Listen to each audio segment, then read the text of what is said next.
Did you hear about the big change? New build homes can now avoid HST in many cases, cutting thousands off the upfront costs for buyers. Now that's not just a win for people buying new, it reshapes the whole market, including resale prices. And today I'm going to explain in plain language how this works, what needs to happen for it to actually cool resale values, and exactly what buyers, investors, and realtors should do next, all focusing on using numbers, not guesses.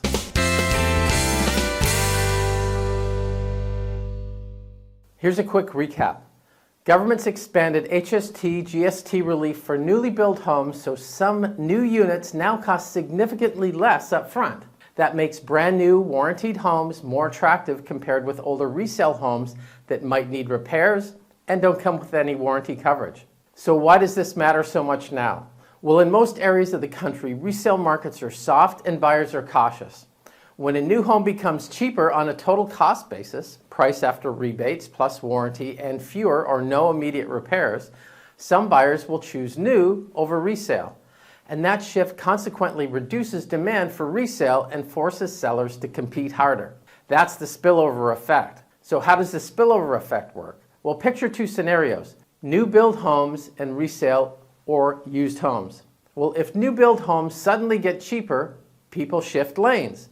And why wouldn't they? If a new house costs less than a similar existing one, it only makes sense the resale would need to be priced lower because it lacks warranty, it's been lived in, and it often carries more near-term repair risk. Buyers will naturally value the resale less compared with a cheaper brand new alternative. Now, this effect is strongest where the two are close substitutes: starter homes, mini condos, and townhomes. Now, this argument is logical, but it won't instantly reset markets. Builders still face high material costs, labor shortages, and a tough financing environment. So these new projects that we're talking about don't pop up overnight. Plus, buyers can remain cautious, sitting on the sidelines waiting for clear signals. For spillovers to be meaningful, builders must actually start and actually finish projects. Announcing incentives alone don't do the job to create the buzz. So you'll notice the biggest shifts where new projects are moving from paper to actual shovels. New product coming online, which closely matches the resale units buyers would otherwise buy, and buyer incentives, which meaningfully change the buyer's out-of-pocket cost. So here's some practical moves for buyers, investors, and realtors. Let's start with the buyers.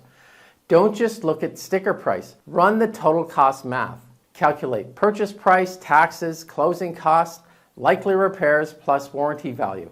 A new warranted unit can be the smarter buy once you add it up, but crunch the numbers, be sure. And if you're considering a purchase, always get pre-approved so you can move quickly when a clear value property appears. For investors, hunt for resale pockets likely to face pressure from the nearby new projects. Those are value-add opportunities. One strategy may be to buy, renovate, and then rent the property or relist it. But always get realistic numbers for upfront costs, monthly income and expenses if renting it out is your choice, and what the ARV will be if you choose to force the appreciation. So do the math, do the math, do the math.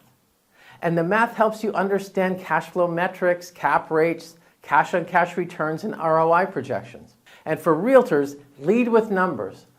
Build side-by-side comparisons showing after rebate total cost, days on market trends, absorption for nearby new builds, and rehab cost estimates. Translate policy into client-level scenarios. Show IRR, stress-tested rental cash flows, and break-even timelines, and ROI projections so clients can make confident wealth-building decisions. Here's a couple examples. Example 1. A new 2-bed condo lists slightly above a resale, but after no HST and lower closing costs, it's actually cheaper to buy and move into. Plus, it has a warranty, and that alone can change buyer preference.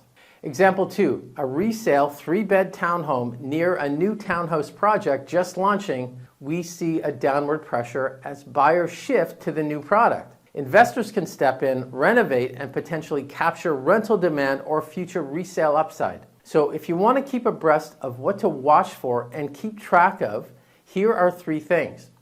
Track actual starts and completions, not just announcements. Watch absorption, meaning the properties sold, and days on market for both new properties and existing resale supply. Monitor where incentives are being tied together. When multiple rebates apply, the math can change quickly. So what's the bottom line?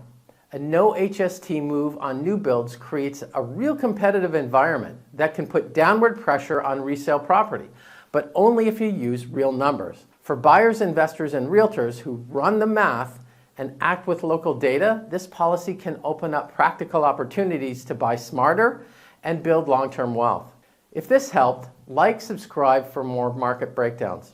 Drop your city and whether you're a buyer, whether you're an investor or a realtor in the comments. Tell me what you're seeing. I'll dig into the most interesting local stories next. See you in the next one.